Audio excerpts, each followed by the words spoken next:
हाँ जी। तभी तो यह कहा है, अधिगच्छन्ति शास्त्रार्थः स्मृति श्रद्धाति च यत कृपा वस तस्मै नमोस्तु गुरुवे सदा। शास्त्र का अर्थ अपने आप आता है, हम उसे क्या याद करें, वही हमें याद करता है। हम उसमें श्रद्धा क्या करें। जिनको गुरु की कृपा मिल जाती है, ध्यान मूलम गुरु मूर्ति कर लेते हैं, तो उनका शास्त्र का अर्थ तो अपने आप शास्त्र उनके पास आ जाता। वो शास्त्र पढ़ने नहीं जाते, शास्त्र का अर्थ उनके पास अपने आप आ जाता। ऐसा कोई दुनिया में सीखने जैसा नहीं है बाहर, जो तुम्हारे पास बीज रूप में पहले पड़ा न हो। सारे ब्रह्मांड में ऐसा कोई सीखने जैसा विषय नहीं है जिसका मूल तुम्हारे पास पहले से पड़ा ना। तुम बोलोगे हम स्कूल में इधर गए, इधर से मिला, उधर, अरे इधर था तब उधर को उधर का मिला लगता है, इधर ही था, उधर से थोड़ा जगाया बस। Every man is the god but playing the fool. मैं फलाना, हुज आई। चुप बैठना, पेस, शांत। जो करने से मिलेगा वो सब प्रकृति में होगा, करने से जो मिलेगा वो प्रकृति का होगा, और नहीं करने से मिलेगा वो परमात्मा। करने से जो मिलेगा वो परिश्रम साध्य है और परिवर्तित है, और नहीं करने से जो मिलेगा स्वतः सिद्ध है और शाश्वत है।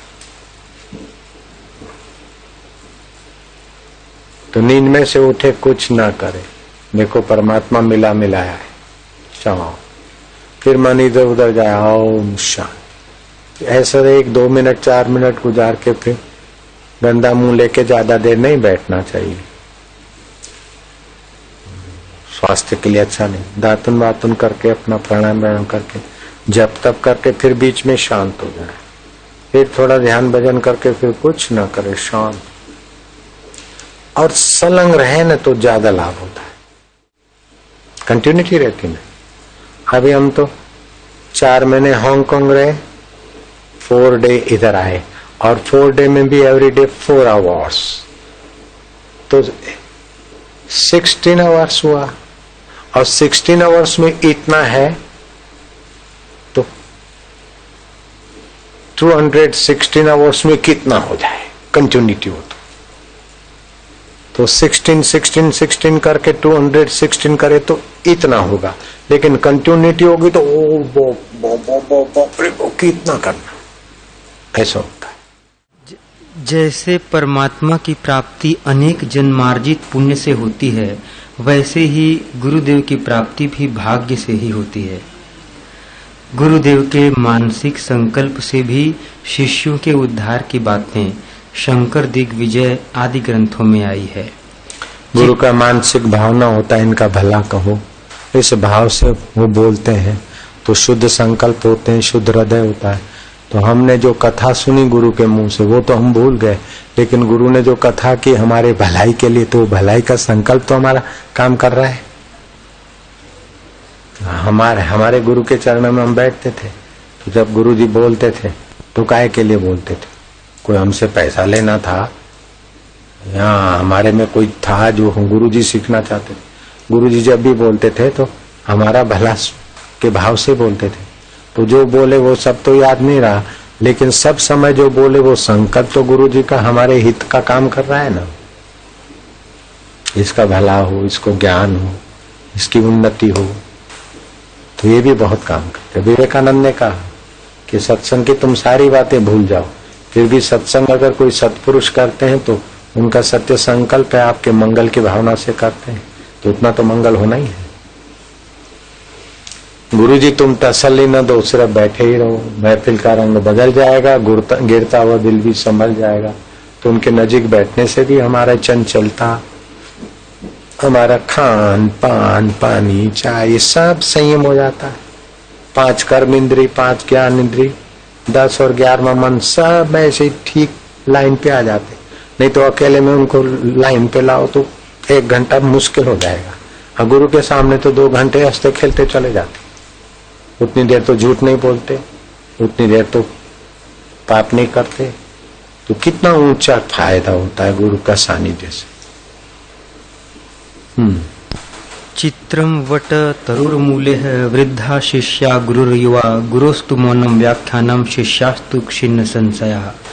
वृद्ध शिष्यों की पंक्ति में युवा गुरुदेव चुपचाप बैठे थे, किंतु फिर भी शिष्यों की शंकाएं मिटी जा रही थी।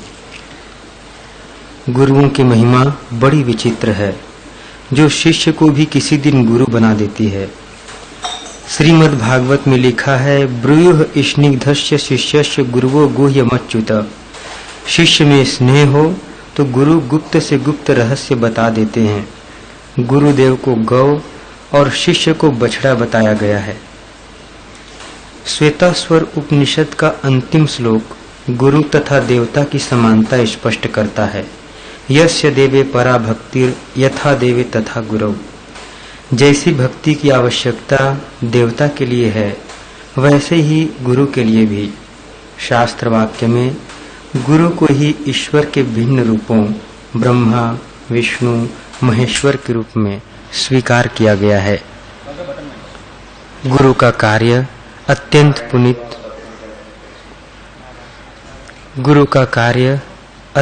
पुनीत और श्लाघ्य है। वह ईश्वर प्राप्ति का मार्ग दिखलाते हैं। ईश्वर अंश जीव इस संसार में आकर अंशी को ही भूल जाता है। माया, मोह, लोभ, ईर्ष्या, तृष्णा युक्त संसार के अंधकार में जीव लक्ष्यहीन भटकता रहता है और निरंतर आवागमन के चक्कर में फंसा रहता है। किंतु क्या हरि भक्ति के बिना वह इससे मुक्त हो सकता है? कदापि नहीं।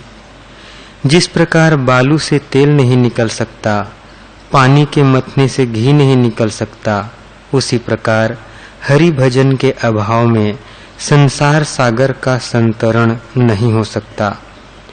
तुलसीदास जी के शब्दों में, बारी मथे बरु होई घृत सिकता ते बरु तेल बिनु हरि भजन न भव तरिय यह सिद्धांत अपेल। सदगुरु की प्राप्ति आवश्यक है और बिना गुरु के ज्ञान प्राप्ति नहीं हो सकती। बिनु गुरु होई कि ज्ञान। गुरु के ज्ञान के विषय में घेरंड संहिता में कहा गया है कि वे ज्ञान के सागर हैं। वह उपयोगी ज्ञान का उपदेशक हैं। जिस ज्ञान को सदगुरु ने अपने मुख से उच्चारित किया है, वह निरर्थक नहीं जाता।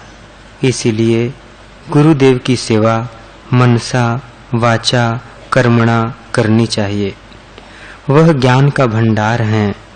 उनसे लाभ प्राप्त करना शिष्य की योग्यता पर निर्भर करता है, और यदि उस ज्ञान का उपयोग शिष्य प्राप्त न कर सके तो गुरुदेव का क्या दोष है। जैसे बंसी में संगीत उत्पादन की क्षमता है, किंतु उस ध्वनि को उत्पन्न करना बजाने वाले का कार्य है। सतगुरु बपुरा क्या करे जो शिष्य माही चूक, भावे त्यों पर बोधि ले जो बंसी बजाई फूंक। सदगुरु का व्यक्तित्व माता पिता से भी ऊपर है। गुरुदेव की कृपा से ही ईश्वर का साक्षात्कार होता है। उनकी कृपा के अभाव में तीर्थों में भी शांति नहीं मिलती। वही ईश्वर की ज्योति शिष्य के हृदय में जगा देते हैं। भारतीयता के सच्चे प्रतिनिधि महाकवि तुलसीदास जी ने भी गुरुदेव के गुणों का वर्णन करते हुए लिखा है, जन मन मंजू मुकर मल हरनी किए तिलक गुणगन बस करनी, श्री गुरु पद नख मणिगन ज्योति सुमिरत दिव्य दृष्टि ही होती। अर्थात गुरु हृदय के विकार को दूर कर उसे स्वच्छ दर्पण सदृश बना देते हैं। उनके चरण नखों से वह ज्योति निकलती है जो हमारे हृदय को प्रकाशित कर देती है। हृदय के अंतरतम शांत प्रदेश में गुरुदेव कहते हैं, देहात्म बुद्धि आत्मा के प्रतिकूल निरंतर युद्ध करती है, अतएव सर्वदा सावधान रहो। जीवन सारहीन है। इंद्रियों का विश्वास मत करो। इंद्रियां सुख दुख से चंचल हो जाती हैं। वत्स, तुम्हें इनके परे जाना है। तुम आत्मा हो। शरीर का नाश किसी भी समय हो सकता है। सचमुच उस समय को कौन जानता है। अतः आदर्श पर अपनी दृष्टि अटल रखो। अपने को उच्च विचारों से तृप्त रखो। मृत्यु के नहीं बल्कि जीवन के समय तुम अपने मन को शुद्ध और मुक्त रखो। यदि सहसा मृत्यु भी आक्रमण करे तो भी तैयार रहो। अपने जीवन को इस प्रकार बिताओ जैसे इसी समय मृत्यु तुम्हारे पास है। वास्तव में तब तुम जीओगे।